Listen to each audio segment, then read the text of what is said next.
Hello, YouTube. My name is Zach, and today I have the distinct pleasure of having the singer of Ashes to Aries, former singer of Iced Earth, with me today, Mr. Matt Barlow. How are you doing? Good, man. Good. Thank you. Good, awesome. So we're going to do something a little bit different and unique today. So hopefully, if we can get all the technicals worked out with it, I'm going to do an interview with him, and then what we're going to do is kind of do like a joint analysis of some of his live content. And it was actually his idea, and I think it's going to be really interesting and fun to kind of hear two different perspectives: one from the performer who has to do all the work, and then the teacher who just sits there and talks about it. So it should be fun to hear some interesting and differing perspectives on it. Maybe you guys will learn something from it too. So to start out, I kind of just want to ask you a few questions and sort of get to know you a little bit, since I haven't listened to a whole lot of your material. Most of it has been because of people referring it to me and saying, "Hey, analyze the singer." So first off, tell me a little bit about your singing background and where'd you start singing? Did you have any formal training? Tell me a little bit about that. Yeah, so I started out in high school. I was in a chorus in high school, and then I was in a stage rock band. There was about 50 other singers so we sang all kinds of different stuff, and whatever suited my voice. At that point, I would sing, and I got went outside of school, started in rock bands, metal bands, and stuff like that. I was fortunate that my sister-in-law, she actually had her master's in voice from now I can't remember what college that is in Philadelphia, but anyway. She's a operatic soprano, and so she actually taught me a lot of things, certainly about performing, live performance and throwing your voice and things of that nature. So that was very helpful. It wasn't until I did, like I said, I did get some training from my sister-in-law, but then I studied for a bit with a guy out of Tampa named Al Cohen, and he taught a lot of guys that were in rock and doing rock type stuff, and he was recommended by Jim Morris and the guys at Morris Sound because he'd worked with a lot of vocalists that had come through with them. So he kind of gave me a different perspective on how to look at things and how to work with my voice, and at least gave me some I don't know, maybe it gave me the confidence that whatever I'm doing with my voice is okay, so long as I feel like I'm doing the right thing by my voice and I'm not hurting myself. So it was kind of a different aspect or different way of looking at it. When you said you took, you had the classical kind of viewpoint, and then you had sort of a more contemporary viewpoint, what would you say would be some of the biggest distinctions between the two, like, methods of being taught or trained, so to speak? I think the differences for me were like the classical was more stage performing without a microphone. It was really projecting and things like that.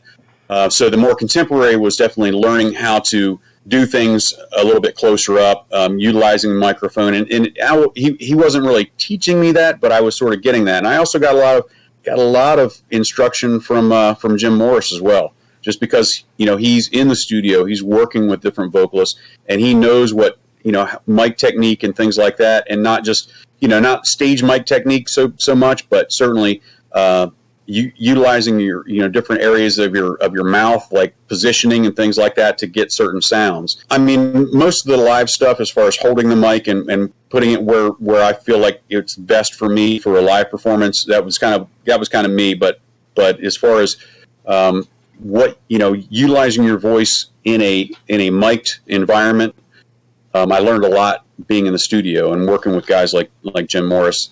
They helped me kind of develop like what I could do with myself in there, and I do. There's a distinct difference between like what I would do in a studio and what I would do live, because I mean there has to be. In a studio I can do short bursts, I can do lines at a time and things like that. Get the most for the bang for the buck while I'm in the studio, because editing, it's like kind of what you're probably going to have to do with this video here. But live, you have to look at it's a different animal. So breath, technique and things like that. Support with the diaphragm and just pacing yourself, for a whole show. I've done 2 and 3 hour shows. That's a lot, so you have to really kind of pace yourself and figure out what your voice can do, and for what duration of time and different notes and things like that, and trying to work with doing a set list that's going to be conducive to you. And so obviously you're more singy songs, more melodic stuff maybe towards the beginning of the set, and heavier stuff maybe towards the end of the set, right. because at that point your voice, where your voice is, and things like that. So there's a lot of thought involved in it, certainly from my aspect. And as I started getting time out there professionally on the road, and with John, and I'd say, hey man, I'm going to need to take a break here. I'm going to need to do this here because it just feels better, at the end of a show. You're ragged no matter what. And I can't imagine it's any different with a vocalist with any other genre, but certainly with metal, it's very physical. The whole show is very physical, and it's very emotional and all that stuff. So to kind of give you a different perspective, opera, I come from a bel canto background, and that's for you and for anyone who's never seen my content before. Operas tend to be composed, and in a like a throughput opera, historically they've kind of been composed in a way to only have singers on stage for like blocks of time. So an opera might be 3 hours long or 4 hours long or whatever, but you'll never have a single voice on stage for more than maybe 15 minutes at a time. Right. And there's a point where another scene happens, and you get some time to take a break. So it's right. paced a lot more. I cannot imagine what it would be like to put on a 3 hour long show every night on a tour with that degree of vocal intensity in the singing as well. Yeah, we had I think it was 2002. We did the horror when we did the horror show tour in Europe. We actually didn't have any opening acts or anything, so we did 3 1 hour sets, essentially with 15 minutes or so in between while they're changing out the sets. So that was long. That was a lot. So, but it was cool. It was a cool experience. Did you have any specific like routines or anything you did to help keep your voice like comfortable or sustained throughout an entire tour? I mean, is there anything you did in particular? Yeah, well, I mean, just the main thing, especially when you're on tour, just try not to get sick. Now, it's usually always a matter of that you're going to get sick at some point or some level of it. So, just all kinds of vitamin cocktails and whatever. Try to take like Advil or whatever at the end of the night before you go to bed. Kind of keep inflammation down, and just sleep, man. A lot of sleep. That's any genre. That's across the board. Yeah. I've heard rumors, and you can confirm or deny this, about metal singers in general. Like sometimes they will use things like cortisone injections, to help sustain themselves throughout a show. Have you ever heard of that, or did you ever do anything like that? I can't say that it hasn't happened. I never used cortisone at all, so I don't know. I mean, as far as what in the chords or like in the neck or what do you? Honestly, I'm not sure. I've read a couple of accounts of like famous metal singers using cortisone injections to help make the performance easier, or to make it not as painful or something along those lines. Yeah, I don't know.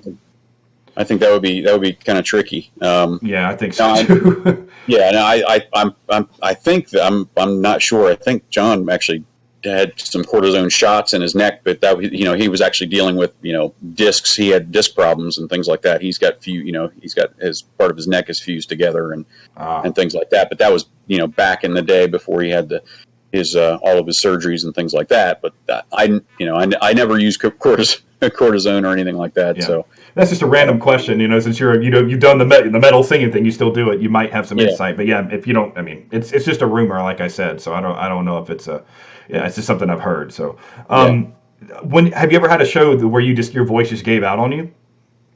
Yeah, well, again, just that being sick thing. It's going to happen regardless, and I really always try to work through shows. As a matter of fact, I've never actually missed a show professionally, but I've never called out sick. But I have gone on sick and not sounded my best, and I usually just try to be as forthright and honest with folks, from the beginning, and say, look, I'm dealing with illness. Everybody's been sick, and it just came around to me. So I'll try to soldier through. But yeah, it's hard. And a lot of times, you can start out and you got that crud and it just kind of breaks loose, and then so you're feeling better halfway through the show or something, but you still probably not 100%. So one of the questions that I've been getting from people is, why did you leave Iced Earth? Do you mind elaborating on that a little bit? Yeah. Well, there was actually 2 times that I left Iced Earth. The first time I was fired essentially, but it's and again, no hard feelings. John and I are brother-in-laws and whatnot. It just needed to happen. As I was, it was after 9/11. A lot of things were going on, and I was really kind of changed gears in my life and was focusing on family, wanting to have a family, and I was looking to enter a new career in law enforcement, and so it just kind of expedited the process. And I did. I became a police officer, and I have been for 15 years. So the second time, I was actually, John asked me to come back to the band. It was after Tim Owens had done 2 records with him, but he wanted a fresh approach and wanted me to come back, and said he would work around my schedule and all that, and held to his word for 3 years. So I went back in 2008, and I left in 2011. It was basically because the whole music industry changed, and for Iced Earth to survive, they needed to stay on the road, and that's just the way it is. They couldn't make money selling records anymore. They had to be out, touring, and I couldn't commit to that because I had been in law enforcement for many, many years at that point, and I just was not willing to to be away from my family. I had two young boys and my wife and a career, and so I bowed out the second time, and it was again completely amicable, no hard feelings, and they've got Stu singing for him now and has been since then. He's doing a phenomenal job, and very happy for those guys. I'm glad that Iced Earth is able to continue on, because it's just it's a tough industry, man, especially for metal. There's a lot of bands out there now, and unless you can be out there and really touring, sometimes it's really tough for bands to make it. And unfortunately, right now I can do music, and it's not, I don't rely on it for my livelihood. And I know a lot of bands are in the same boat. They don't do music because they live on it. They just love to do it. So that's where I am right now. So, random question for you. So, you're in law enforcement. Have you ever pulled anybody over that knows who you are? No, not directly, but sort of indirectly. So okay. Yeah. Okay, so no one's been like, I just got a ticket from Matt Barlow. That's never right. No. That's fine. So, are you what degree of law enforcement? What are you actually doing? I'm patrol. Yeah, just patrol. Cool. Mm-hmm. Very cool. So next question. You're in Ashes of Aries now. What would you say are the distinctions between the way you were singing in Ashes of Aries compared to Iced Earth? Are there similarities, or in the way that you approach it, or anything like that? Yeah, I think there are. I think there are similarities, and I'm always, the kind of the way I look at Ashes of Aries, it's I have the ability to do what I want to do. Whereas in Iced Earth, it may have been a little bit different because John is the main songwriter, and so he's got ideas. I mean, obviously lets me express myself, and I sing kind of the way I sing. I can't not have my voice. It is what it is. But I like to. With Ashes, I tend to want to experiment a little bit more, so I'll do some different kind of things, get grittier, darker, do layer stuff, that's maybe a little different, mess with harmonies, that may be a little different. So it's just fun, man. I have a good time doing it, and that's kind of where I am. And I also find that, as I get older, I'm trying different things too, to go like, okay, so if I'm going to do this live, how is this going to sound live? Yeah. So sometimes I have to play around with different things that I feel like will benefit me in the long run, which is in the live setting as well. So, right. So one thing that I've heard from, I've seen in my own experience, and another thing I've heard from other singers that I've talked to and interviewed as well, is that it's generally easier on the vocalist when you can write your own vocal lines and melodies. Would you agree to that, or would you disagree with that? Uh, I would agree to certainly to an extent, but but then what fun would that be if I'm just sitting back? So I really like to kind of challenge myself a little bit and push myself. And again, I do keep in consideration. I don't want to sound like dog crap when I'm singing it live, right? But I definitely want to give people kind of what they've expected of me a little bit, and maybe a little bit more. So I do try to push the envelope a little bit and just try to, I don't exactly know how to say it any better than just experiment with different things. What would you categorize? Sorry, go ahead. My bad. No, that's all right, man. Go ahead. Well, I was just going to ask, what do you categorize your voice type as? If you had to call yourself a voice type, I know it doesn't matter to me that much, but I know that the fans would definitely want to know, like, what's your voice type? What would you say that it is? I think that I started out at a bass baritone, and then I've sort of worked on it to expand it a little bit more. I'm definitely not a tenor, which you find a lot in metal. I definitely have a lot more bass to my voice, just generally speaking. I can hear that, yeah. And so I try to utilize that the best I can, but I've tried to expand on my upper range. Whether it be falsetto or just my head voice. Sometimes I find it easier to work on falsetto, especially, getting, if I can spawn it and it sounds like cooler a little bit. Sometimes that upper head voice, man, it's really tough, Yeah, it can be, for sure. It's, because you really got to work on that, and if you're there in that spot all the time, and that's another thing I will say, and it's maybe a little cheat on my thing. I try to change my voices around a little bit because I feel, you probably know this, but if you stay in one particular spot in your voice all the time, it really wears on it. So if I can change gears, so to speak, and that's kind of the way I look at it. That's a little trick Al Cohen gave me, like to mentally think of I'm changing gears in my voice, like downshifting or whatever. Then I feel like I've got more longevity. I'm not wearing out a certain spot in my voice, or I'm not there for so long that it feels like it's stressing. So.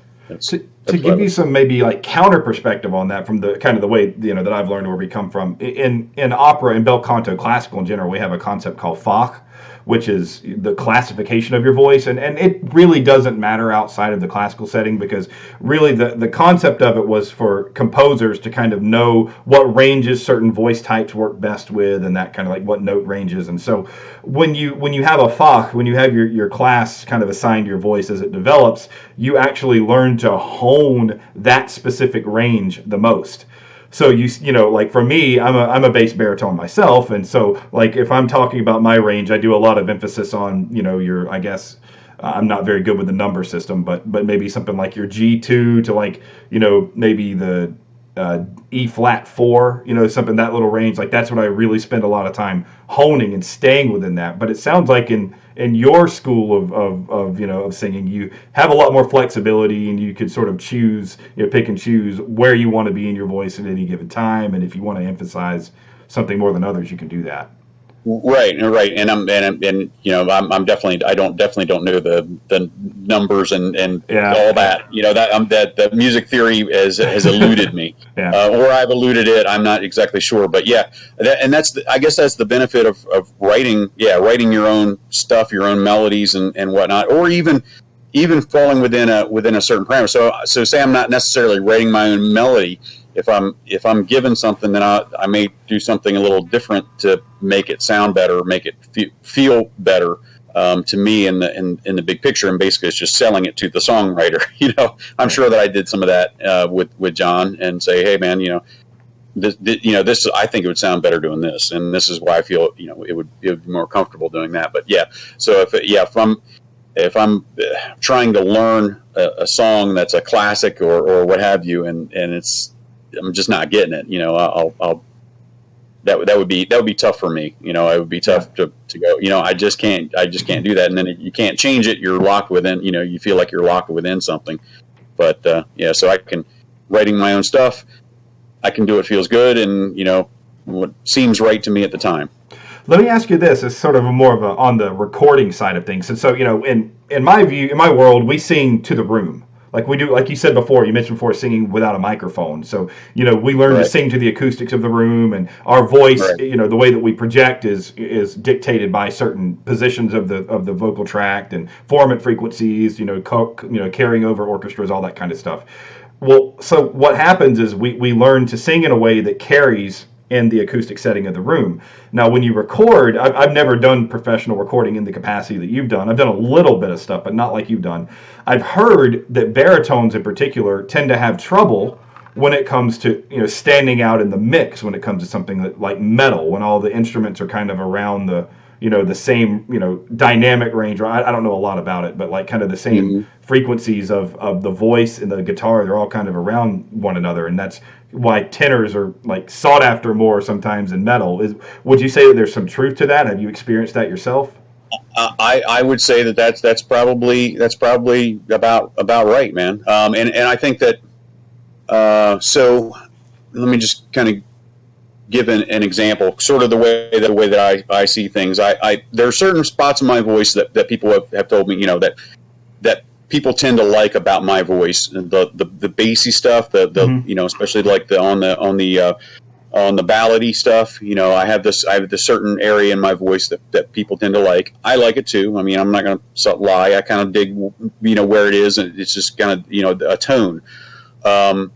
So whenever I have an opportunity to really let that shine, it's usually always on the more ballad type things, and then obviously you got to crank it up, you got to turn up the gas, so to speak. You got to put your foot on the gas and crank it up when the guitars are going. So you tend to either go a little bit higher in your selections as far as what notes you're writing for, or the guttural, something, raspy ripping through that to really push it through. But I do find it is tough, man, when you're competing with guitars and heavy bass and drums. You really have to find the right areas, and you really have to get gritty a lot of times and really push to go out. It was kind of nice. I've got another project called We Are Sentinels, which is just an orchestrated thing that I've done with Jonah Weingarten, who's he plays keyboards phenomenally for a lot of bands. I met him through Pyramaze, another band that I was attached with. But we started writing a thing that's really more thematic, orchestral. So he writes really big, kind of sweeping score type stuff, and I get to do voices over that, that like more singing. So I'm actually able to kind of sing more, Mm-hmm. I guess, over top of that, because I don't feel like I'm not fighting, So I feel like I can maybe get more melodic and do more things that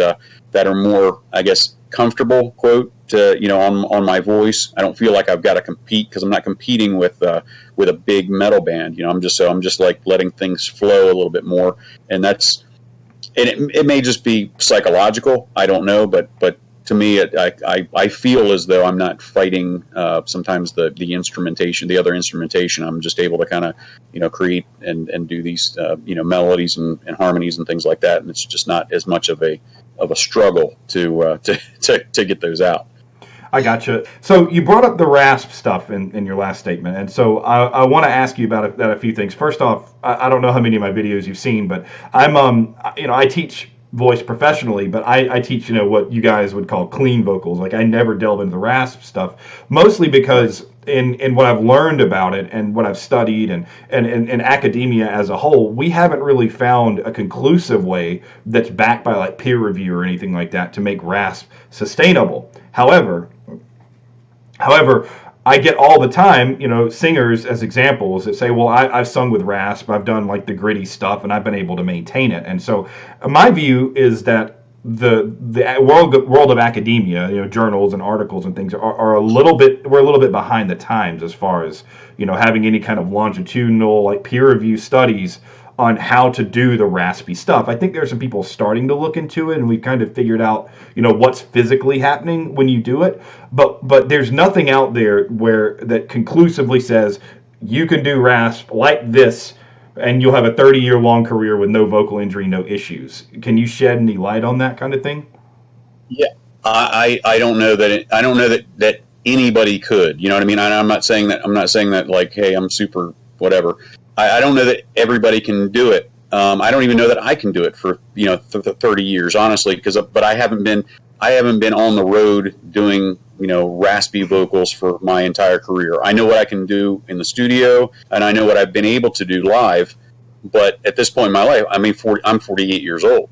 So I was the highlight of my stuff, doing the raspy stuff and all that, and I still do it, but I'm not like again I'm not out there on the road 9 months out of the year, sending it out. So I would like to say that I'd be able to do this for the rest of my life, but who knows, man? I mean, where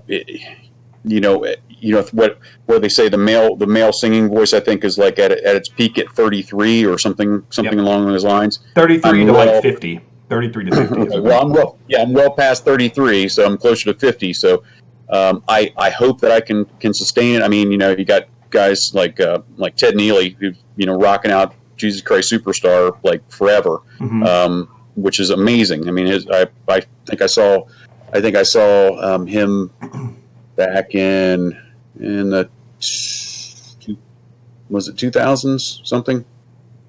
Anyway, I can't remember when he came back to do the touring version, but he sounded incredible, man. He was in his 50s and just amazing. So hopefully it's sustainable. I don't know that everybody can do it. I don't know that everybody can't do it. All I know is I know what I can do and what I've kind of been able to try to do with my voice, and it's just playing around with it, man, and doing what you can do. And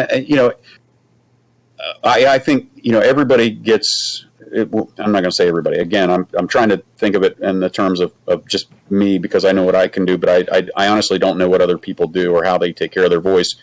I know that I remember when I first started out and I was singing and I was like hurting at the end of like shows, like when mm-hmm. I was in high school or whatever, and I knew that was wrong. I knew that if my throat's hurting, then that's just got to be bad. So then I tried other things and worked on it to the point where the only thing that happens to my voice now, if at the end of a show, is if I'm tired, it just is not there. It's like it's a tired voice. Just like almost like you're speaking all day.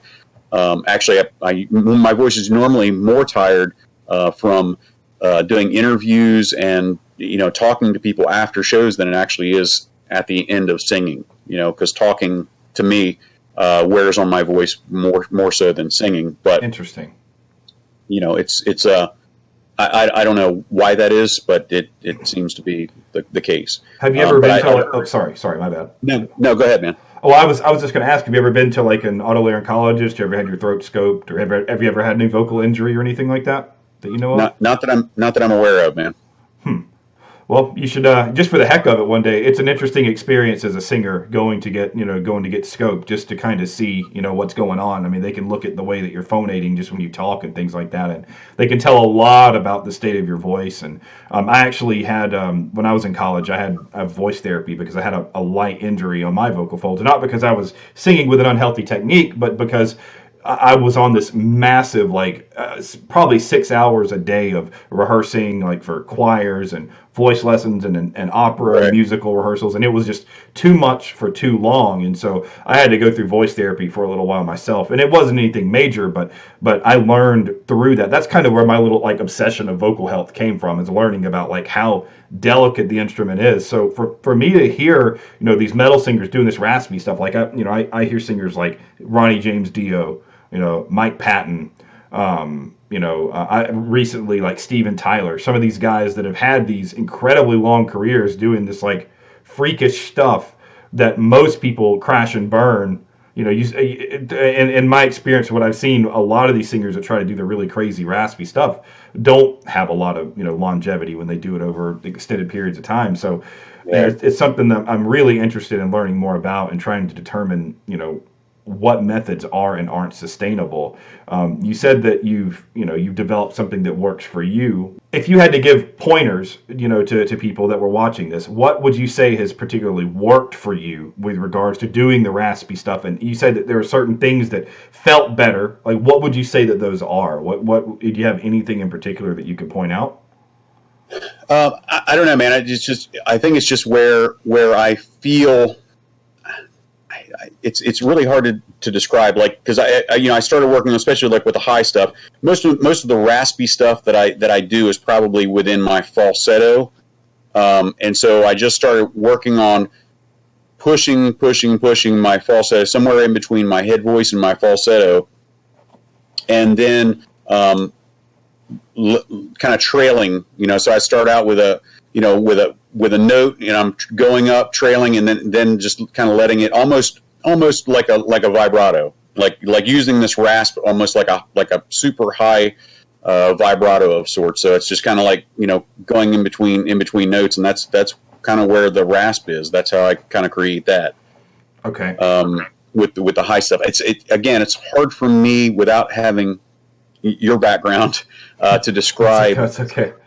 To describe what I'm doing. I don't know. It's just where I feel comfortable. And again, I've gotten to a point where when I do it, it's not like I don't feel like there's harm going on there. I don't feel pain or anything like that.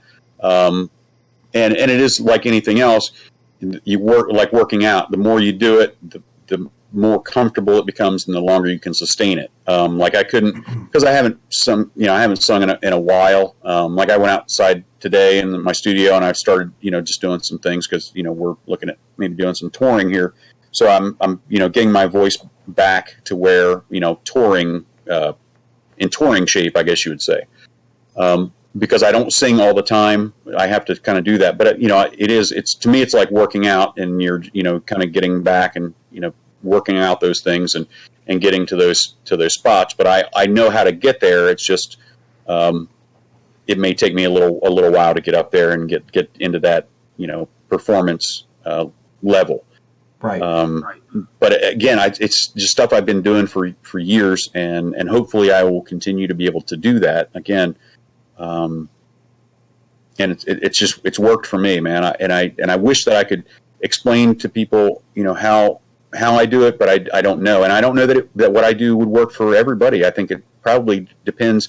It's almost like, no matter how much I went and I worked out, took protein shakes and all this other stuff, I probably would never be able to be a bodybuilder, because I don't necessarily have that type of, physique or whatever. I don't have that frame or the genetics to do that. So I think some genetics has to have something to do with it. I don't know what it does, but it's got to have something. Something's got to be there. Well, yeah, and you mentioned like not having like the background that I do. Well, that's the thing. I don't have a background in that either. So like that, but that's the problem. Like I read academic journals. I try to keep up with vocal studies to some extent, as much as I can. And there's just not that much on this subject. And the problem that we've run into, to give you some perspective, is that a lot of the people that are trying to do studies on rasp and harsh vocals, well, they come up with a conclusion, but then they won't submit their articles to peer review. So it's like, well, they're advertising, oh, we can teach you to sing and rasp and be healthy, all this stuff, but then that we've got these studies that show it, but then they won't let other people independently verify what they're saying. So there isn't really even in like classical singing, you say in between your head voice and your falsetto. Well, from where I learned, they're the same thing. So there's this there's all sorts of like weird verbiage inconsistencies that make it really difficult to teach sometime. And so right. So we don't have that for the harsh stuff at all. So when I ask you like, how do you explain it, your anecdote in that is as good as anything else. Even if you can't use like proper words, that's as good as we have at this point. So don't worry about not having the like the verbiage or the background, because I don't either, and it's something I want personally to learn more about as well. You hear a lot of people say things like, oh, well, use your false folds and like all this stuff, but then that's not even what the false folds do. Like if you go on Wikipedia, the false folds don't have anything to do with the process of phonating. You can just Google that, so it's like, We don't know, and it's something that I feel like we need to devote more study to, without a doubt. And Right. Well, you know, because it's a cool thing. I mean, it's a relatively new practice. You know what I mean? Like doing the raspy stuff is a relatively new practice.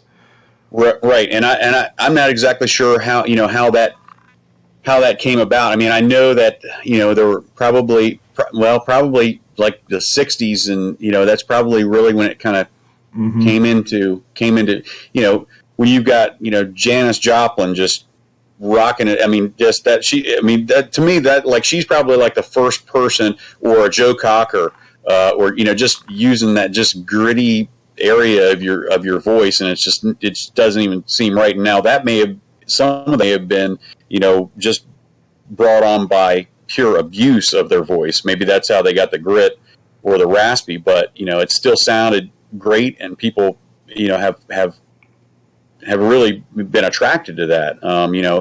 Axl Rose. Now, I'm not a huge Axl Rose fan, but I can certainly appreciate, what he's done for, rock and roll and stuff like that, and his contributions. Bon Scott, Brian Johnson. I mean, these are people that are Brian Johnson. Yep. They've made their career off that, that that thing.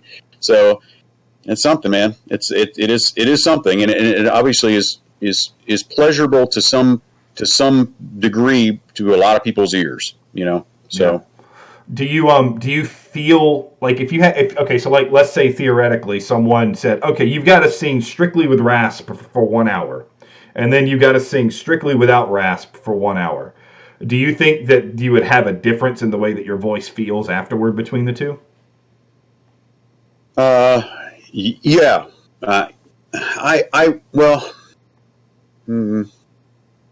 Yeah, I would, man. It's hard to say. I would say yes. I would say that there may be. I would think that if I was to stick with one particular thing for an hour, either one, I would be more tired than if my voice would feel more tired than if I was switching back and forth. Does that make sense? That's interesting. Really? Because I've always kind of felt that way. Like if I'm sticking with one thing over and over and over again in a certain area of my voice, that is more fatiguing to me than switching back and forth. And I'll even do that like when I'm recording. I'll go, hey man, I'm going to start out this morning. I'm going to start out like if I go in recording in the morning, I'm going to start out somewhere mid to lows till I get kind of broken up a little bit, and then I'll probably go into like my higher stuff in the afternoon, and then at the end of the session, maybe I'll go back down to some lower, grittier stuff. Where because that's the way I have to look at it. And I've always kind of looked at the studio as like a going into a job, because I know I've only got like 7-8 days to record a whole record or whatever, so I have to kind of parcel out what I'm doing. Now, I didn't have to do that with this last record because I recorded all my stuff at home, which was pretty cool. But whenever I've gone into a studio and have had to figure out like my time, hey, I'm budgeted this amount of time and I got to do this entire record, I always try to do it that way. I figure in the mornings when I'm trying to get loose and things like that, I know this particular part of my voice is better off there while I'm getting warm, and it still sounds good in this area. And then later on in the afternoon when I'm looser and I can do those highs and I've got more going on, I can punch those out, and then at the end of the day, if that makes sense to you. Yeah, it's kind of like an ebb and flow, sort of like an up and down thing. You want to hit a peak and then sort of go back down. Right. So if you had to pick one song out of your entire discography of everything you've ever done, like I guess I should say, let's split it in half. What was the most difficult song to record, and what's the most difficult song to consistently perform live?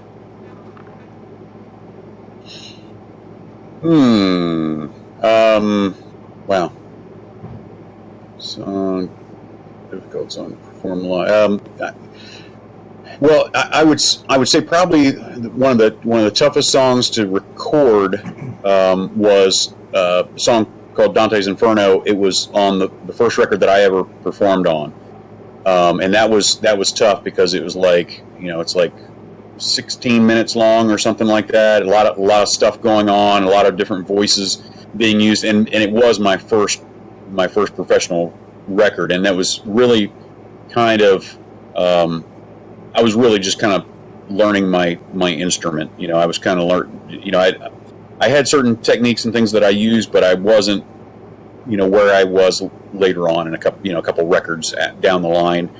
And so it was tough. It was pretty taxing. It was interesting, and it's a really cool song. I love doing it, but it's tough. So you might want to check that one out. It's kind of a lengthy journey. Okay.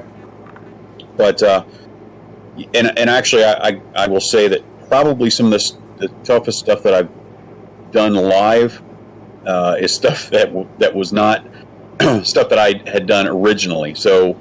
I don't know if you're familiar with Tim Owens or not, but he came in after I left Iced Earth the first time, and then I came back. Oh, I see. Something written by someone else. Yeah. Well, it wasn't written by someone else. But the way that Tim sings, it was in a different area. Man, his voice is really a lot different than mine. Yep.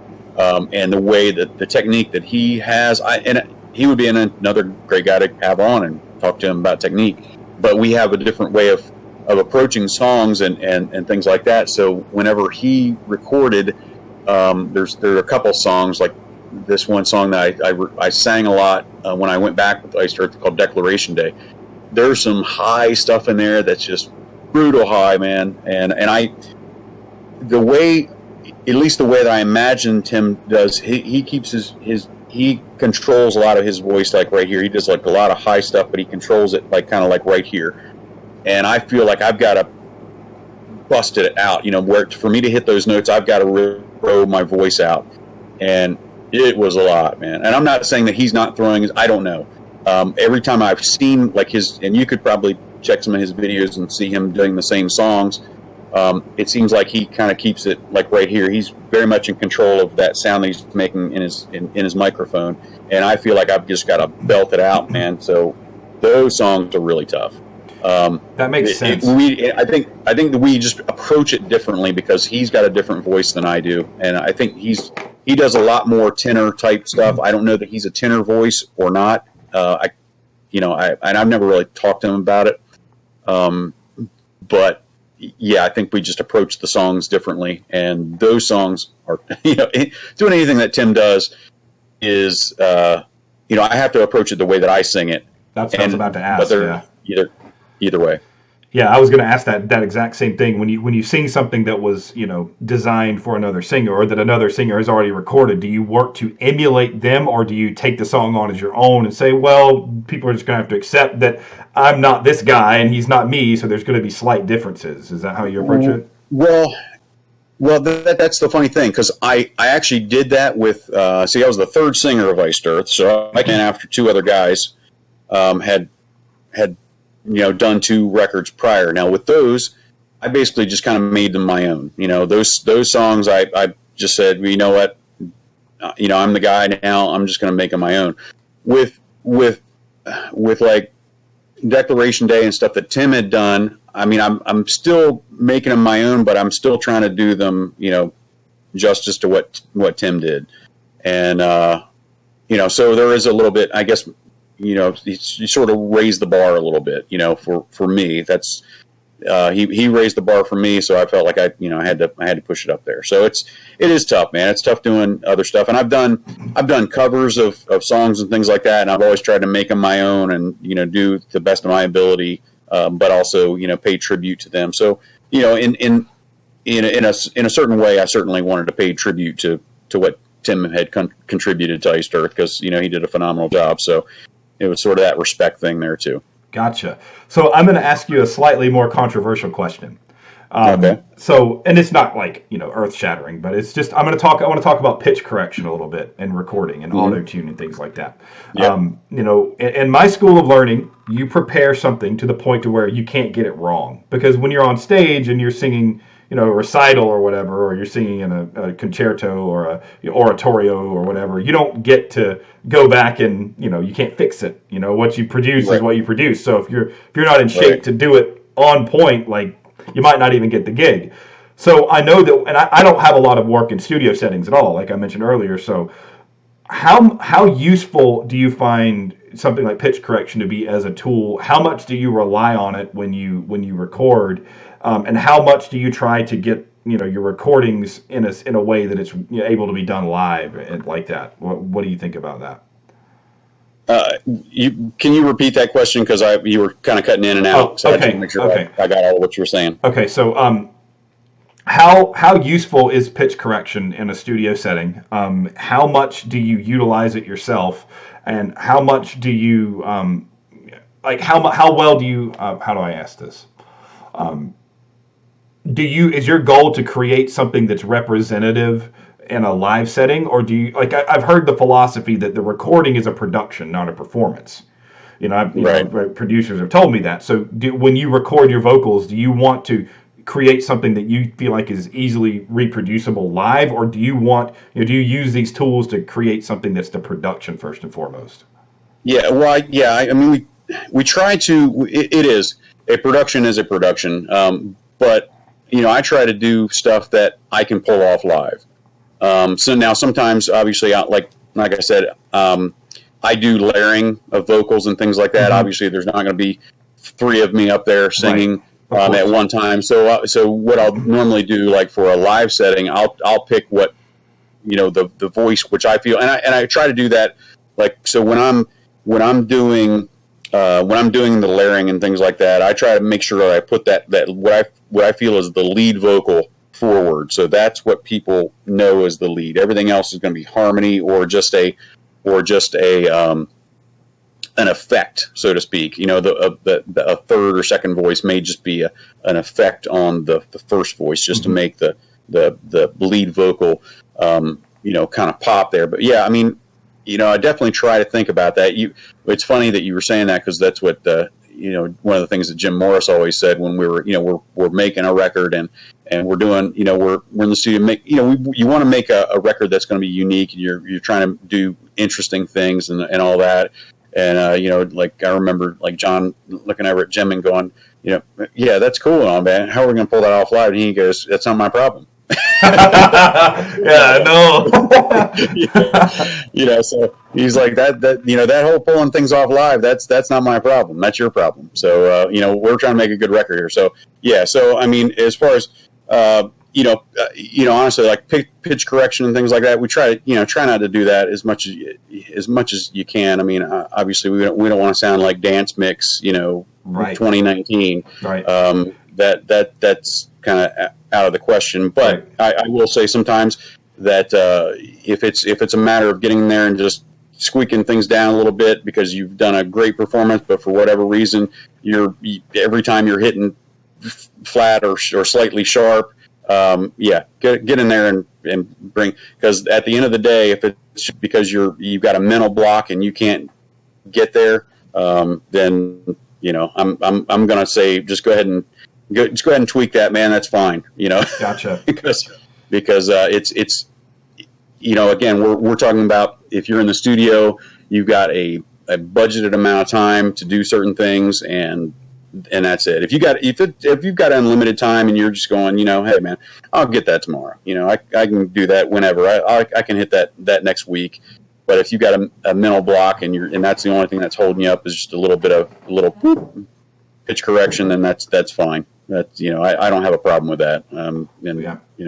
But I would assume that you don't want to use it as a crutch, though. Like you would not want. Absolutely not. No, my God, man. And it drives me insane whenever I'm listening to a whole record which is typically something poppy or whatever, and I'm like, is that even a human voice anymore? That's my philosophy on it too. I'm not a fan of auto tune and pitch correction. I think that for me, because I was taught from the perspective of you've got to be able to perform this, and I got graded, right. Like you have a jury that you have to prepare for, and you're standing up in front of your peers, you're standing in front of the faculty, professionals, and you don't have devices there to aid you. So sure. so I think that for me, and maybe it's impractical, maybe it's my lack of experience in the studio. I've always thought to myself, and maybe this is naive, that like if I go to the studio, I'm going to get it to where I don't have to use any of that stuff. But people tell me all the time, like, you get to the studio, you'll see it's a totally different beast.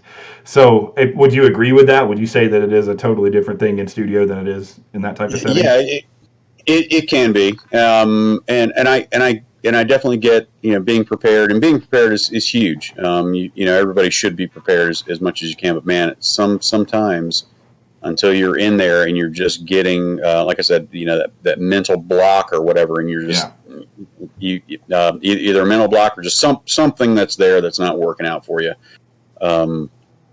It sometimes it's just you got to kind of go, you know what, man. We have the technology. We can make something happen here, so that I'm not destroying myself and I'm not just getting frustrated, and then Gotcha. it's like quicksand.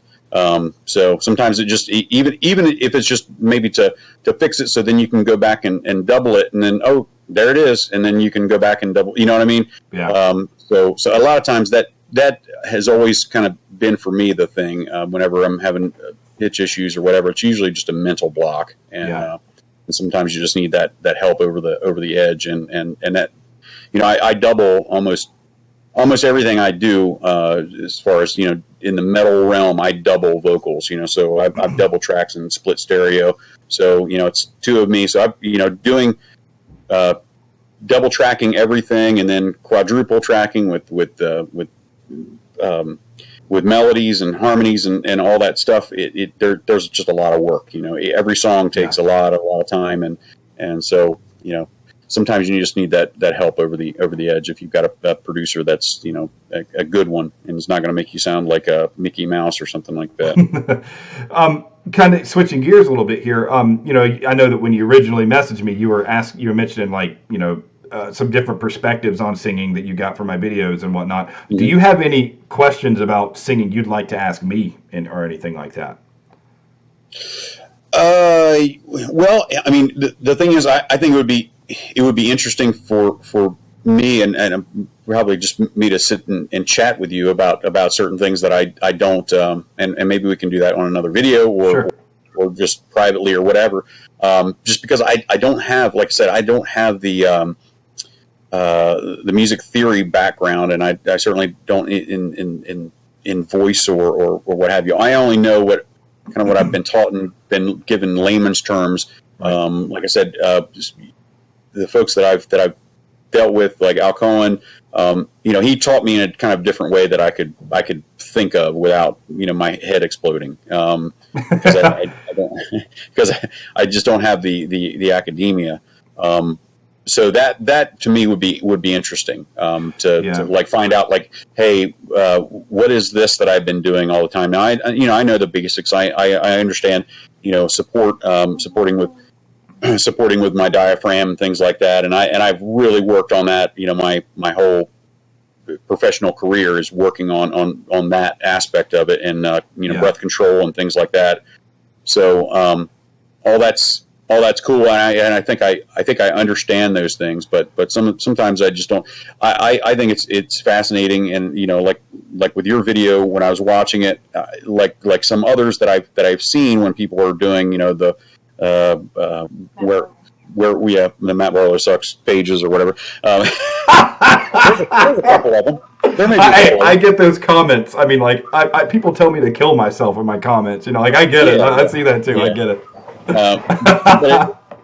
But it's I mean, it's interesting to me because I don't know like what my vocal range is or whatever like that just to me is completely out of there. Now I've been told that I have, with my falsetto and everything included, and my I have somewhere around a 4 octave range. But then again, I'm sure there's some spots in there that are a little sketchy. You know what I mean? I can go from my head voice into falsetto, but there's probably some spots in there that I could definitely work on. Yeah, one thing about range, I think range is way overrated, and the reason I say that is that being I could probably go and like make a C1 and then go But that's not Right. practical, right? I mean, like just because Right. you can make a sound doesn't mean that that's your singing range. So I Exactly. think people Exactly. put too much emphasis on how, like, oh, if he's got a 12 billion octave range, he's a better singer. But and my personal opinion is I'd rather hear someone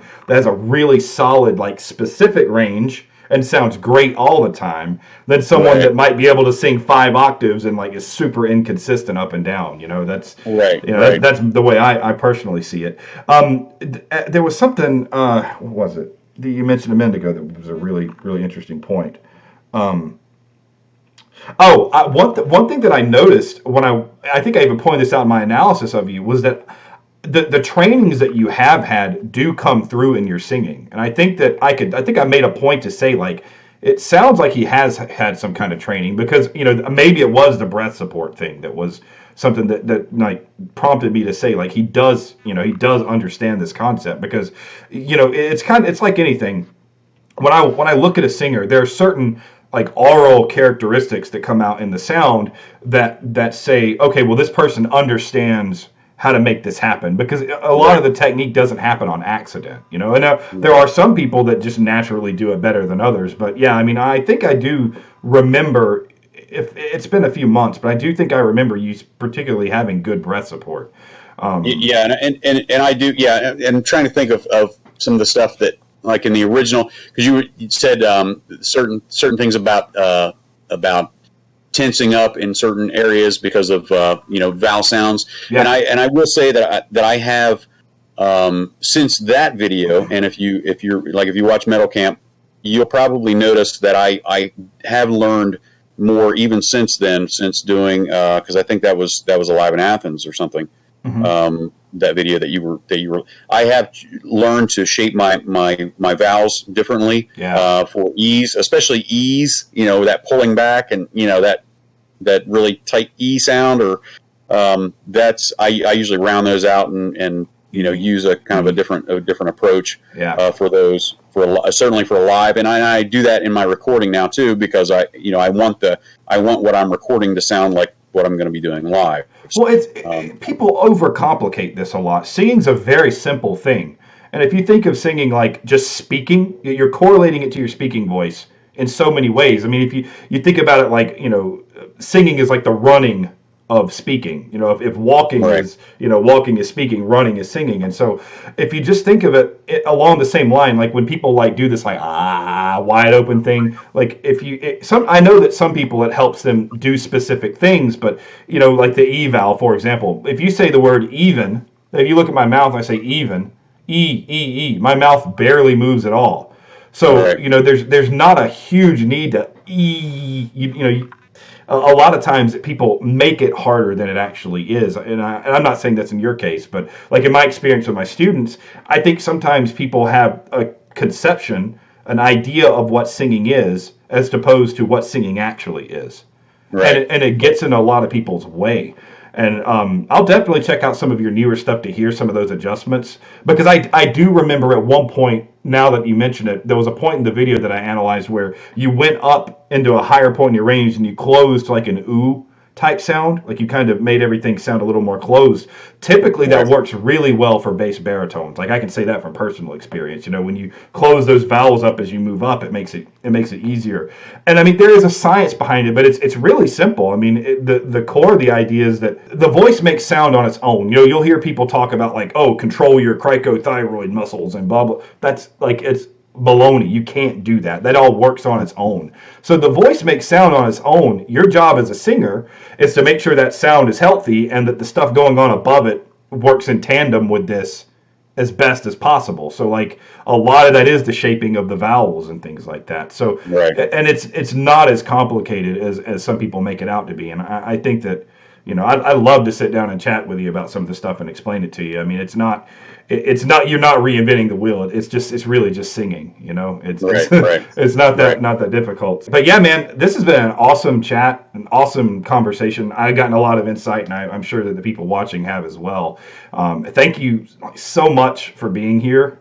I mean, this is a truly an honor. I would have never thought 8 months ago when this YouTube thing started that I'd be sitting here talking with Matt Barlow. I mean, this is I'm really honored. So I really appreciate it. Yeah, it's a good time, man. Had a really fun time doing it. Yeah, for sure. So I would love to have you back at some point, so maybe we can do like an actual analysis of some of your singing, because I love to help break some of that stuff down with you. I think it'd be really cool. Sure, we'll do, man. All right, cool. Well, it was great talking to you today, and everyone out there on in YouTube land. I hope you all enjoyed this, and I will see you again soon. Take care. Bye.